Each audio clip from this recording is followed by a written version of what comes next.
नमस्कार, अस्सलाम वालेकुम, आदाब। मेरा नाम है आदिल जीवानी और मैं आपकी खिदमत में हाज़िर हूँ थोड़ा टाइम के बाद पर एक छोटी सी प्यारी सी स्टोरी लेकर, जो आपको अपने गोल में जो अचीव करना है आगे, जो भी आप सोच रहे हैं कि मुझे फ्यूचर में ये करना है, तो हम अकॉर्डिंगली प्लान करते हैं, प्लान ए बी सी ऐसा करके। ये प्लान नहीं चला तो ये प्लान नहीं चला तो ये। तो मैं आपके साथ एक छोटी सी स्टोरी शेयर करूँगा जिसमें हम थोड़ा बहुत सीख सकते हैं कि इसका क्या इम्पैक्ट होता है जब हम कोई भी गोल सेट करते हैं हमारे फ्यूचर प्लान्स के लिए, शॉर्ट टर्म गोल्स हो या लॉन्ग टर्म गोल्स हो, पर वो क्या एक उसका इम्पैक्ट रहता है। तो वो सीख मिलेगी इस स्टोरी से। तो होप आपको पसंद आएगी और stay tune for the full story. Thank you so much.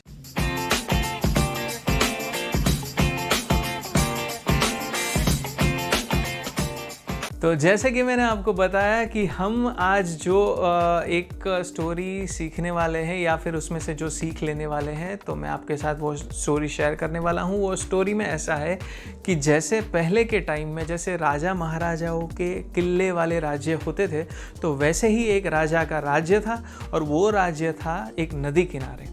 तो उसी टाइम में पहले राजा लोग क्या करते थे कि वो पहले गुप्तचर रखते थे कि दूसरे देशों में या आजू बाजू के अगल बगल के राज्यों में जो जहाँ से इंफॉर्मेशन निकालते थे, अगर कुछ भी ऐसा है चीज़ कि हमको ध्यान रखना है या हमारी सेना तैनात करनी है, ऐसा कुछ भी है, तो वो लोग रेडी हो जाते थे।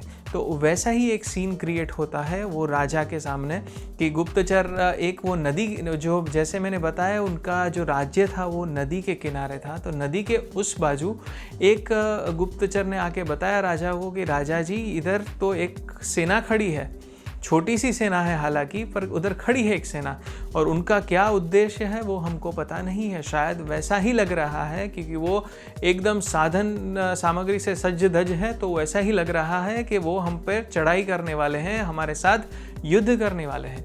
अभी होता क्या है कि राजा पहले उनकी जो एक टुकड़ी बनाता है, जो काफ़ी इंटेलिजेंट टुकड़ी रहती है, तो वो पहले पीसफुली ऐसा सोचता है कि हम पहले पीसफुली बात कर लेते हैं, जैसे शांति दूत बोलते थे।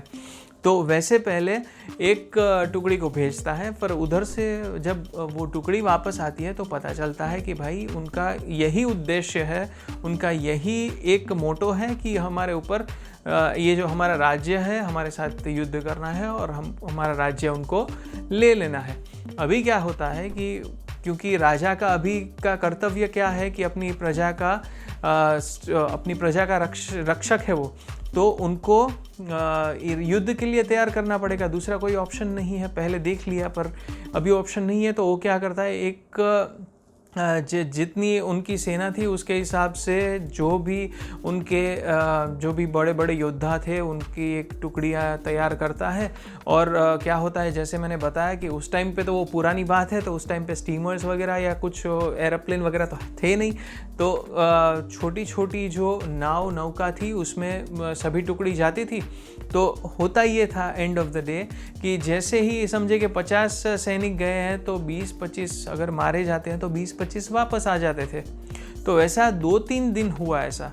तो राजा ऑब्वियसली पूरी जो भी जानकारी है वो लेता रहता था। अभी उसको पता चलता है कि ऐसा होता है कि भाई दिन में वो लोग युद्ध तो करते हैं, 50 जाते हैं तो 25 वापस आ जाते हैं। तो उसने वो सैनिक को बुलाया, तो भाई आप लोग क्या करते हैं? तो बोले कि हम उधर जाते हैं, हमारी नौका उधर रखते हैं, हमारी बोट उधर रखते हैं, हम जाके युद्ध करते हैं, पर हमारी अगर जो सेना थोड़ी बहुत हारने लग जाती है तो हम वापस आ जाते हैं। उस टाइम पे राजा को एक ख्याल आया कि अभी ऐसा करना कि अभी जो नेक्स्ट टाइम जो भी कल जा रही है हमारी टुकड़ी सैनिकों की, तो उसमें जब ही जाते हैं तो पहले बोट में जाके जैसे ही उतरते हैं सारी बोट जला देना। बोट कोई भी बचनी नहीं चाहिए, मतलब बोट को वापस अगर आएगी तो मसला है। बोट को जैसे ही उतरते हैं सैनिक सभी उधर ही जला देना, बाद में आप युद्ध करना। फिर ऐसा राजा ने ऐसी आदेश ही दे दिया कि भाई ऐसा ही करना है। अभी अगले दिन क्या होता है, मिरेकल हो जाता है कि वो लोग जो ऐसे हर रोज़ 3-4 दिन से जा रहे थे, वापस आ रहे थे युद्ध करके, कोई लोग मारे जा रहे थे, युद्ध करके वापस आ रहे थे, पर अभी क्या हुआ कि वो लोग उनकी सेना जीत गई इस बार। अभी इस छोटी सी स्टोरी में से हमें क्या सीख मिलती है? अगर हम अपना पूरा अगर एक ही हमारा अगर जो गोल रखते हैं ज़िंदगी में, अगर हम ऐसा सोचें कि हमारे पास दूसरा ऑप्शन ही नहीं है। अभी अगर समझो कि वो 3-4 दिन तक ऐसा चलता रहता था कि भाई वो लोग लड़ते रहते थे, फिर वापस आ जाते थे, क्योंकि उनके पास सेकंड ऑप्शन था, प्लान बी था कि भाई अगर हमारा सेनापति या हमारा कुछ ऐसा कोई भी बड़े योद्धा अगर मर जाते हैं तो हमको वापस आ जाना है। तो वो योद्धा बनने के सक्षम नहीं रहते थे। बाकी के जो सैनिक है वो क्या करते थे, डर के मारे वापस आ जाते थे वही नौका में, वही बोट में। तो राजा ने ऐसा सॉल्यूशन दिया कि भाई आपके पास प्लान बी है ही नहीं, तो अभी क्या करोगे आप? तो अल्टीमेटली ऐसा मिरेकल होता है, मिरेकल बोलो या फिर उनका 100% बोले हम कि भाई अगर मेरे पास प्लान बी है ही नहीं तो मैं क्या करूँगा?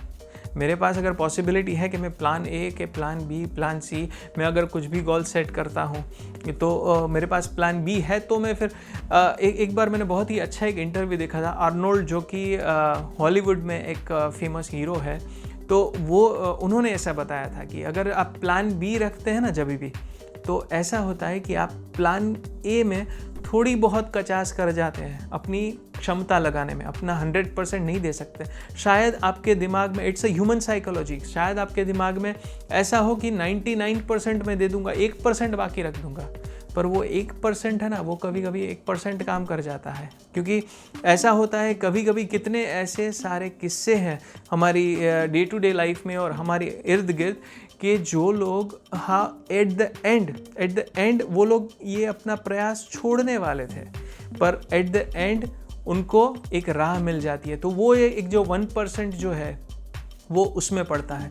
तो हमारे पास अगर दूसरा प्लान रहेगा तो हमारा ऐसा हो सकता है 0.0001%, 0.5%, 0.00 समथिंग % ऐसा हमारी जो एफर्ट्स है वो ह्यूमन साइकोलॉजी है कि ऐसा अगर जो हमारी एफर्ट्स है उसमें शायद कम रह जाए।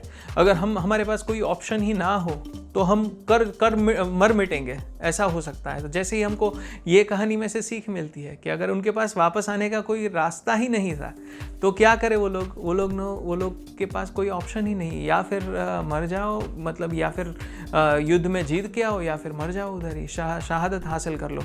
तो ये दोनों ही उनके पास रास्ते थे। तो ये चीज़ है हमें सीखने की। No doubt it's difficult and also it's sometimes आपको ऐसा लग सकता है कि भाई ये नहीं करो तो ये करें, पर ट्राई करें। हम जैसे जैसे ट्राई करेंगे अपने आप को, जैसे जैसे कि हम अपने आप को जैसे जैसे तैयार करेंगे उस दिशा में, तो हम तैयार होते जाएंगे। ह्यूमन नेचर है वो। तो इसी स्टोरी के साथ और इसी सीख के साथ मैं आपसे अलविदा लेता हूँ टिल द नेक्स्ट टाइम, और होप इंशाल्लाह मैं ऐसी स्टोरीज मेरे पास है, लाइनअप है, तो पूरा इंशाल्लाह I be posting the videos very frequently now, कि अभी थोड़े थोड़े टाइम में मैं जैसे जैसे टाइम मिलता है तो मैं अपलोड करते रहूँगा। और होप आपको ये वीडियो पसंद आई होगी, और please consider subscribing if you like the video. Please share with your family and friends if you feel that कि आपको अगर ऐसा लगता है कि इसमें कुछ सीख मिलने जैसा है, तो आपको लगता है तो आप please feel free to share. Thank you so much.